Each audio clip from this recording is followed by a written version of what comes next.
Tonight, we are taking a deep dive, really going behind those high red walls of the Forbidden City in Imperial China. Yeah, and it's important to say right up front, we're not looking at the romance, the intrigue that you often see. Right. Forget the lavish costumes for a second. We're looking past the silk curtains at, well, what was essentially a system of unimaginable control, the Chinese Imperial Harem. Exactly. And it wasn't just control, it was a systematic 2,000-year-long apparatus built on fear, psychological abuse, and political manipulation. It shaped the lives, and often the deaths, of literally millions of women. Millions. It's hard to fathom. And maybe the best way to grasp the stakes is to start with this specific moment our sources highlight. It's 1542 AD, deep night in the Forbidden City. Mm-hmm. In the Jiajing Emperor's own bedchamber, he's asleep. And silently, 16 palace women surround him. Most of them young virgins, kept there for these truly horrifying reasons we'll get into. They've clearly been pushed past their breaking point. Their plan, it sounds simple, but it's incredibly desperate. Strangulation. They try with a silk ribbon first, then a cord from a curtain. But, well, they're trained in arts and etiquette, not assassination. Right. And they know the risk. Succeed, maybe they end the horror. Fail. Failure means lingxi, death by 1,000 cuts. One of the most agonizing executions imaginable. And they did fail, tragically. Apparently, they tied the wrong kind of knot. The emperor woke up. But that moment itself, Yeah. 16 women choosing certain excruciating death over just continuing to exist in that machine, that feels like the core of what we need to understand today. Absolutely. So our mission really is twofold. First, we need to unpack the structure, the sheer scale, the institutional machinery of the harem. How did it run for over 2 millennia? From the Qin dynasty way back right through to the Qing collapse in 1912. Okay. And second, we need to dig into the why and the how. How did this systematic dehumanization become so perfected, so normalized over such a long time? We're really trying to uncover the true human cost, the staggering weight of the system. Okay. So first off, we have to get our heads around the fact that the imperial harem wasn't just, a collection of women tucked away. Right. It wasn't incidental. No, it was fundamental to imperial power. It was about ensuring the bloodline continued, ensuring absolute political control through that lineage.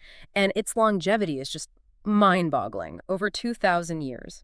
It adapted, sure, but it never really went away until the very end. And the scale, that's what always gets me. We hear harem and maybe picture, I don't know, a dozen women. But you're saying? Oh, much, much bigger. During peak times, like under Emperors Huan and Ling in the Han Dynasty, sources suggest the Forbidden City could house up to 20,000 women simultaneously. 20,000, that's a town. Exactly. It's consorts, concubines, princesses, yes, but also huge numbers of palace servants, maids, eunuchs, all needed to run this massive inner court. It was basically a self-contained city of women, completely sealed off. Think about the logistics alone. Food, water, security. Yeah. For 20,000 people cut off from the world. How do they even keep it supplied? How do they find that many women deemed suitable for this gilded prison? Through a mandatory selection process. It was called shunu. And this wasn't like a casting call, It was a state mandate. Mandatory, so families couldn't refuse. Legally. Pretty much no household was exempt. The records are clear on that. It happened regularly, usually every 3 years, right inside the Forbidden City. And the girls, how old were they? Terrifyingly young, typically between 14 and 16. My God, teenagers. Yeah. And the criteria, it wasn't just about being pretty, although that mattered. You mentioned that earlier. So what were they looking for primarily? Primarily. Bloodline was huge, but also virtue, behavior, character. Officials looked closely at family background.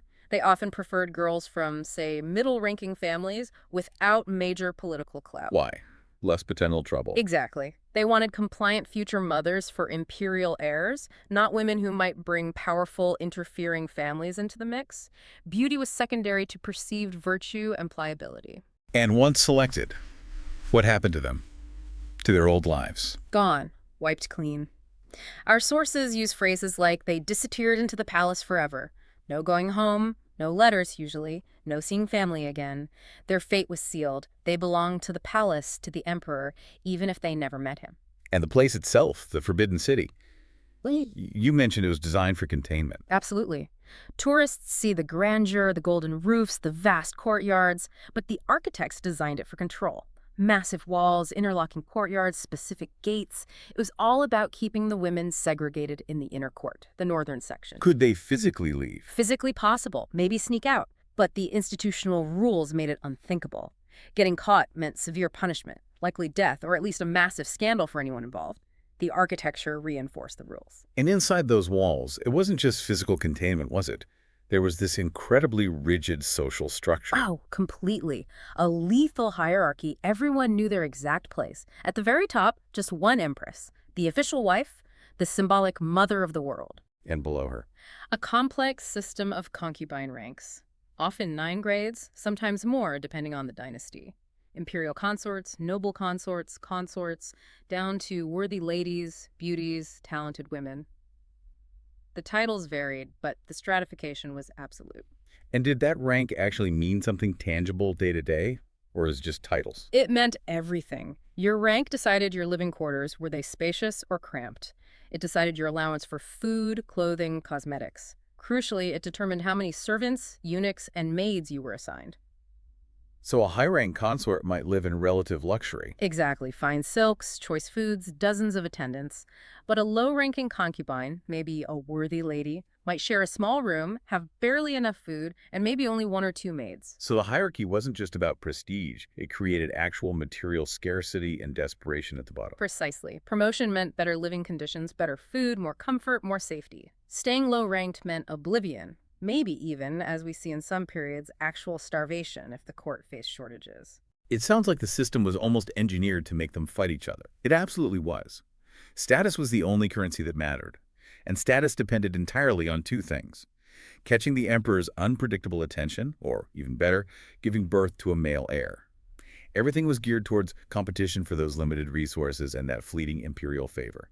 Genuine friendships, solidarity, almost impossible under that kind of pressure. Okay, so managing this vast, isolated city of women, ensuring the emperor's lineage, this required a very specific kind of workforce inside, right? One that couldn't risk unauthorized pregnancies. Exactly. No adult males were allowed in the inner court where the women lived. The only exception, eunuchs, castrated men. And the numbers required must have been huge. Staggering. We mentioned 20,000 women potentially living there.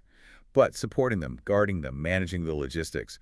During the Ming Dynasty, sources estimate there could have been up to 100,000 eunuchs serving the emperor and the harem at various points. 100,000. They must have been incredibly powerful within the palace walls. Hugely powerful, but their existence started with, well, absolute brutality. The castration process itself. Yes, and for most, this wasn't a choice. These were often very poor boys, sometimes sold by their families, sometimes taken forcibly, as young as 8 years old. 8? Yes, and the Chinese method was uniquely severe compared to, say, the Ottomans or Byzantines.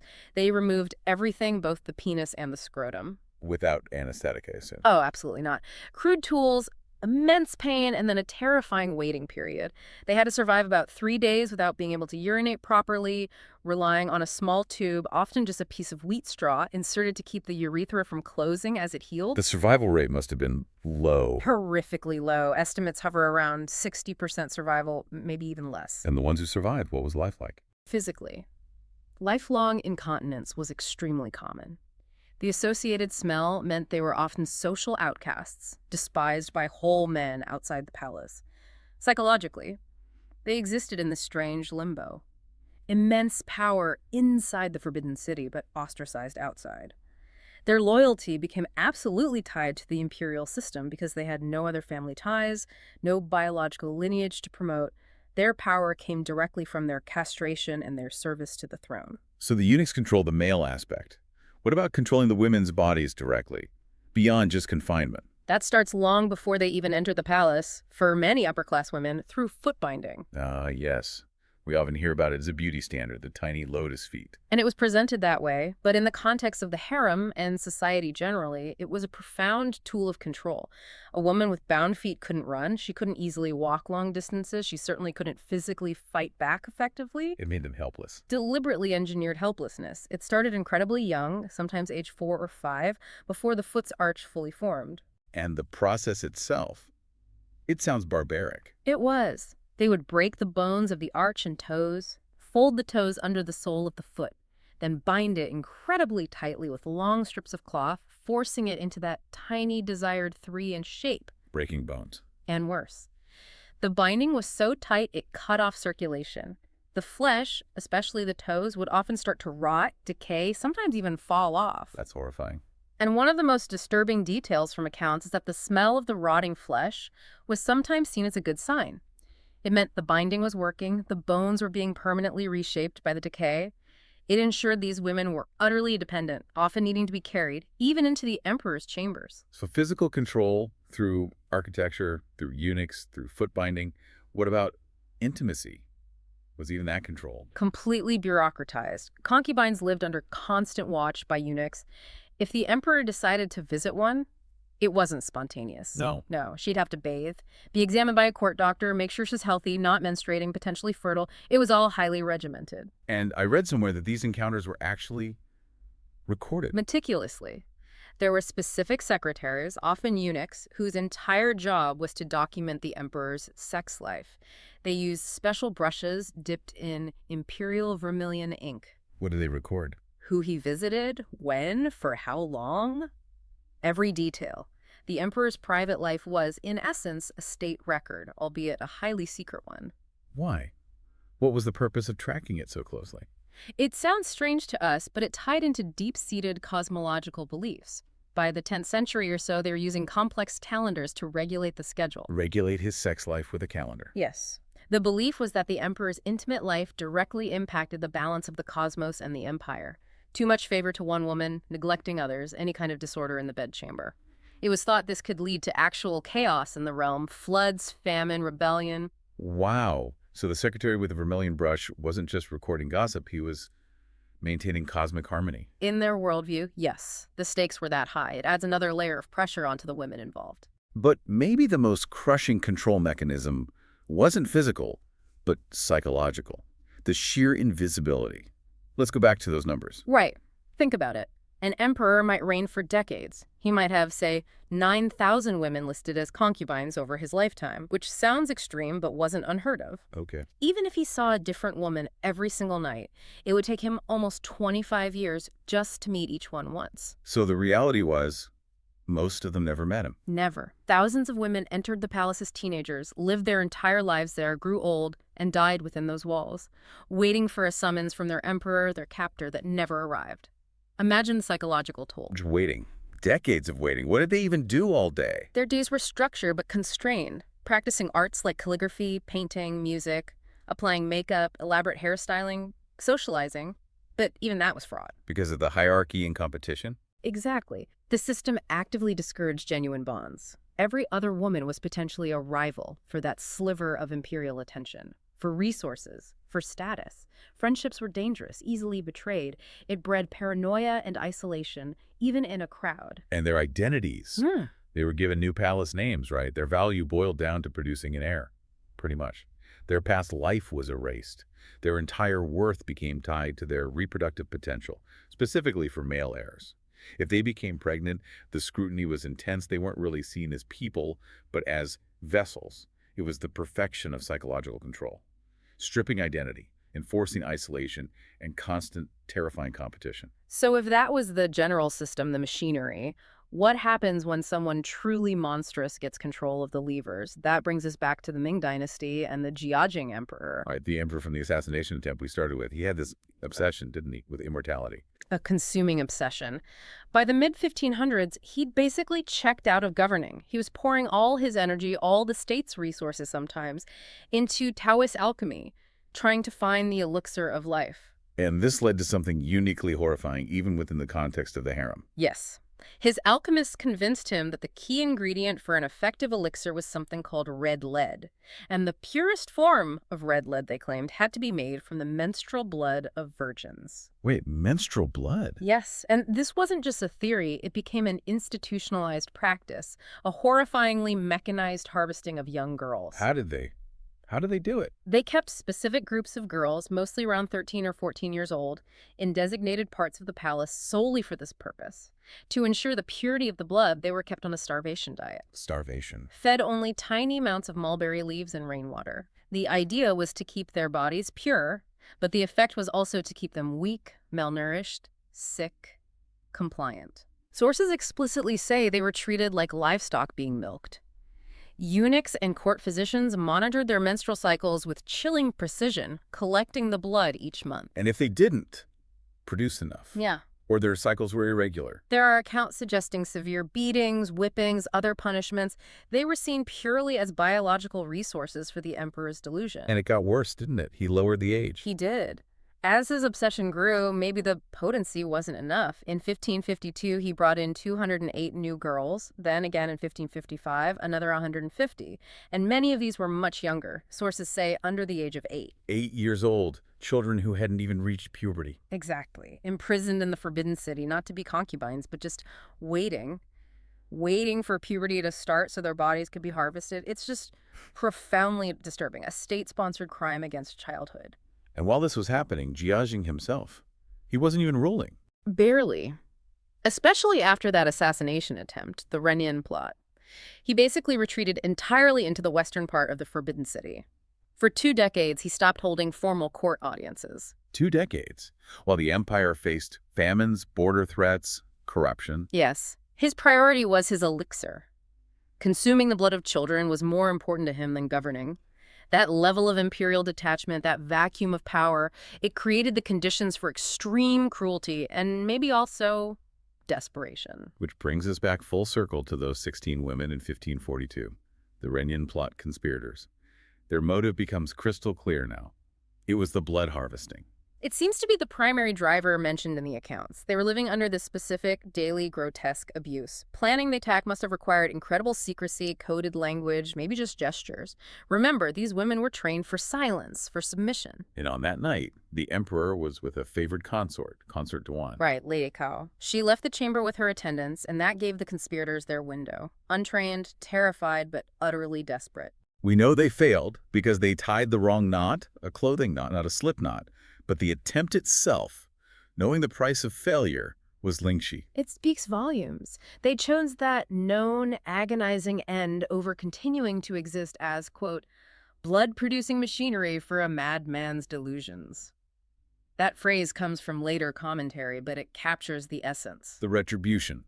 When it came clue, Empress Fang took charge while Jijing was unconscious. Yes, and she showed zero mercy.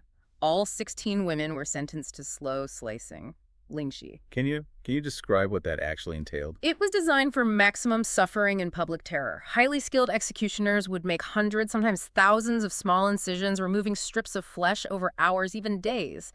The goal was to keep the victim alive and conscious for as long as possible. Alive. Through that. Sometimes for days. It was state-sanctioned torture as spectacle, meant to destroy the body, the dignity, and serve as the ultimate warning. And then adding another layer of horror, some records suggest the scraps of flesh were sometimes sold afterwards as medicine. Sold. Unbelievable. Completing the dehumanization. And it didn't stop with the 16 women. Collective punishment was standard. Their families. Empress Fang made sure of it. 10 close family members of the main conspirators were beheaded. Another 20 family members were enslaved. Entire family lines could be wiped out because these young women dared to resist. And Jiajing. When he recovered, what was his reaction to all this horror he'd basically caused? Did he show remorse? Did he rethink his quest? No. According to the records, he simply tightened the restrictions on the remaining virgin girls used for blood harvesting and ordered 300 new young girls brought into the palace to replenish the supply. Business as usual. 16 horrific deaths were just the cost of doing business for his immortality project. Exactly. A chilling example of absolute power combined with absolute obsession.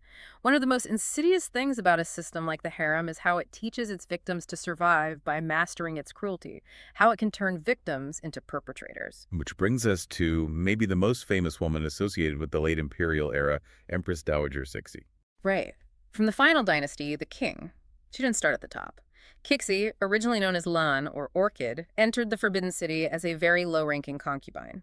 5th rank, a worthy lady, basically almost invisible. No power, few resources. Exactly. But her entire life pivoted in 1856.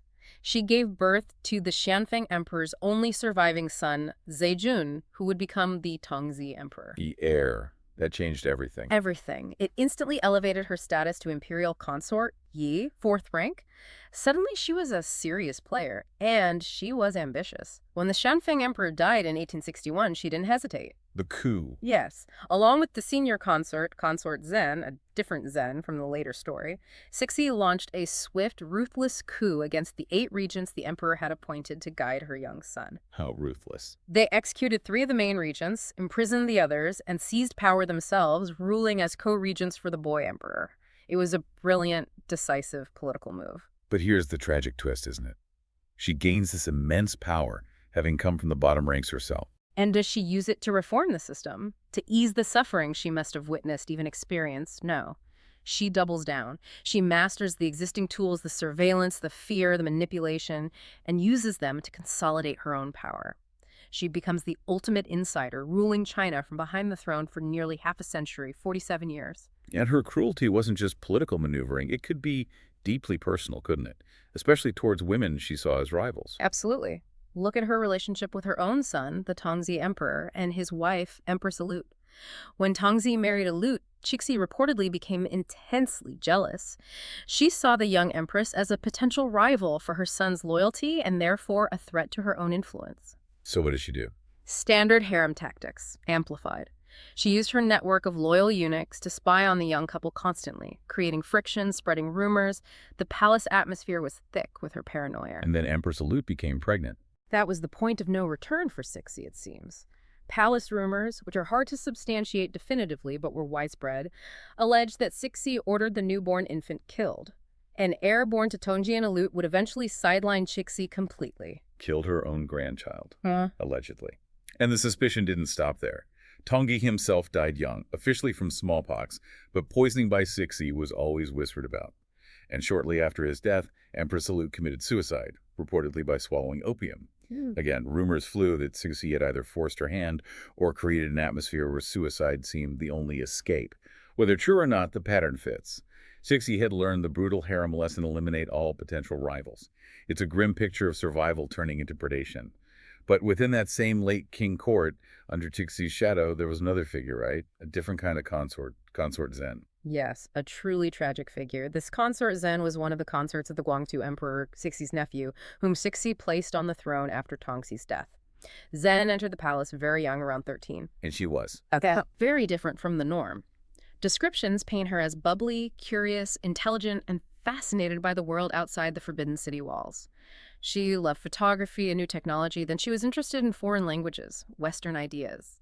That must have been unusual. Highly unusual and dangerous. Because she didn't just keep her interests private, she actively encouraged the Guangxu Emperor in his own desires for modernization and reform, the famous 100 Days Reform. Which Cixi absolutely hated. Vehemently opposed. So Consort Zen's influence on the emperor, her modern outlook, her very individuality, it made her a direct threat to Cixi's conservative power base. So Cixi moved against her. Swiftly. In 1894, Cixi publicly degraded Zen's rank, citing political interference as the excuse. But she went further. Sources, again palace rumor but persistent, claim Cixi ordered Consort Zen to be publicly flogged by eunuchs. Flogged. A high-ranking consort, beaten by eunuchs in public. It was the ultimate humiliation tactic, designed to break her spirit, destroy her dignity, and send a chilling message to anyone else, especially the emperor, about the price of defying Cixi, physical and psychological warfare. And Zen's story doesn't end there. It ends even more tragically during the Boxer Rebellion. Yes, in 1900, the foreign armies were marching on Beijing. The court was in chaos, preparing to flee. Cixi, before leaving, turned her attention one last time to Consort Zen, who was basically under house arrest. What did she do? She summoned Zen. And according to the widely accepted account, Cixi used this kind of twisted, false mercy. She told Zen she was too young, too beautiful, she'd surely be raped by the foreign soldiers if she stayed or fled with them. Therefore, Cixi ordered her to commit suicide to protect her honor. Ordered her to kill herself. But Zen refused. In this final moment, facing down the most powerful person in the empire, she refused the order. Instead, she reportedly begged the emperor, who was also present, to stay in Beijing, to negotiate with the foreigners for the good of China, not to abandon the capital. She spoke truth to power right at the end. Incredible courage. How did Cixi react? Infuriated by the defiance. Without hesitation, Cixi ordered the eunuchs standing nearby to throw Consort Zen down a small, deep well just behind the Ninger Palace. Thrown down a well. Where she drowned. Slowly and horribly. It's such a stark illustration. Cixi, who had started as a victim who knew the system's cruelty intimately, could now order the murder of a young, vibrant woman without a second thought. The system had successfully taught its survivor to become its ultimate enforcer. These stories, Jiajing's blood harvesting, Siki's ruthlessness, Zen's murder, they're incredibly disturbing vignettes. But we have to remember, they're just glimpses within a system that lasted 2,000 years. The overall scale of death, it's almost impossible to grasp. It really is. Think about the practice of mass sacrifice upon an emperor's death. This wasn't uncommon. Sacrificing the harem women. Hundreds, sometimes thousands of women, concubines, servants, women who maybe never even saw the emperor during his reign were killed to accompany him in the afterlife, often buried alive in his tomb complex. They were considered his property, disposable upon his death. Just objects. Completely. And death didn't always have to be that dramatic.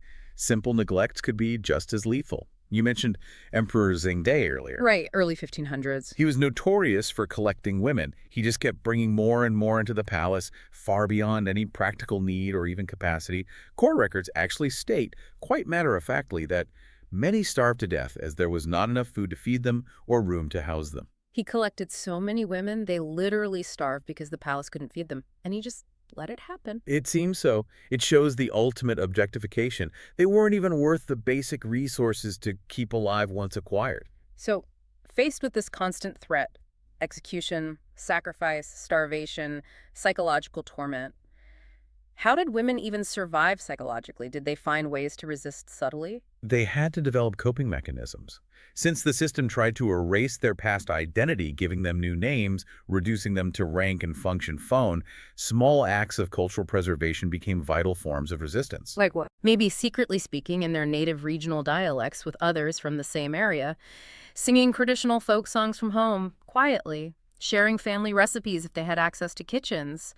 These seem small, but they were ways of holding on to a self the system tried to obliterate. Maintaining humanity in secret. Exactly, and forming relationships.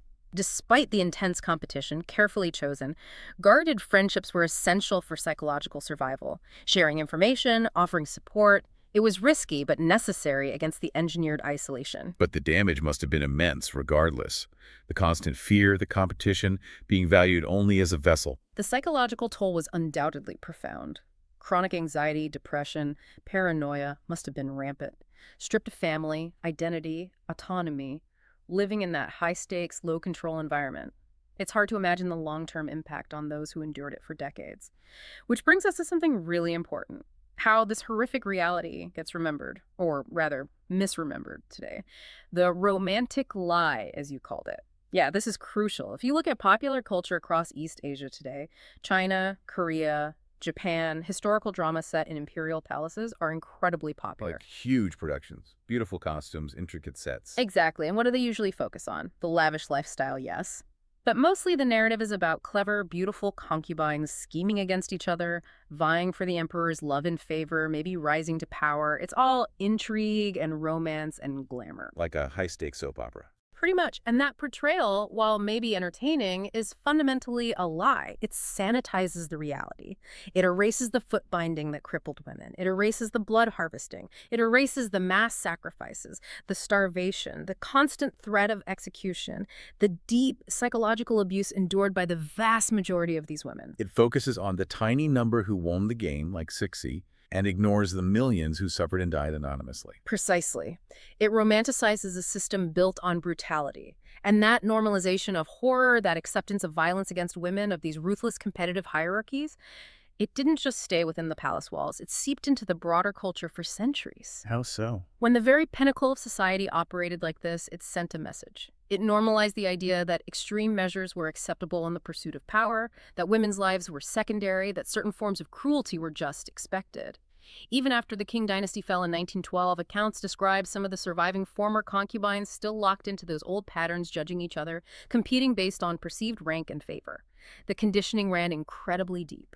And that's why digging into this history isn't just about the past, is it? You're saying these mechanisms of control have echoes today.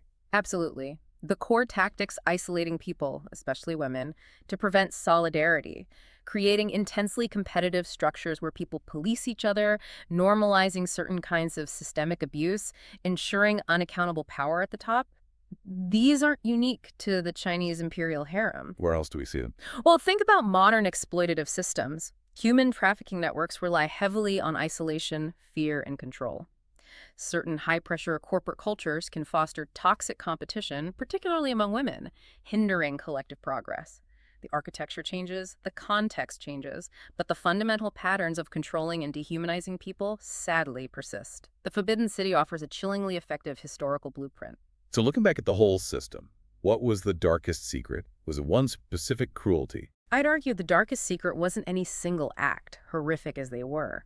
It was the system's overall success, its success in operating for 2 millennia, its success in normalizing horror to the point where the suffering of millions was just seen as the necessary, even glorious price of imperial stability and cosmic order. That acceptance is the truly chilling part. The Forbidden City walls are still there. Tourists walk through them every day, seeing beauty and history. But they stand as silent monuments to that systematic suffering. They do. But the resistance, however small or doomed, also happened within those walls. The desperate courage of those 16 women in 1542. The final, defiant words of Consort Zen before she was silenced. That spirit of resistance against overwhelming oppression is also part of the legacy. It leaves us with a really difficult question, doesn't it? What does it take? What level of sustained, systematic oppression pushes people to that breaking point where choosing certain torture and death, like Lingxi or drowning in a well, seems preferable to just continuing to exist within that system? It's almost unimaginable. That willingness to face annihilation rather than endure absolute control. That's the profound, unsettling question the history of the Imperial Harem leaves us with. That courage, born of utter desperation, demands that we don't forget the truth behind the silk curtains.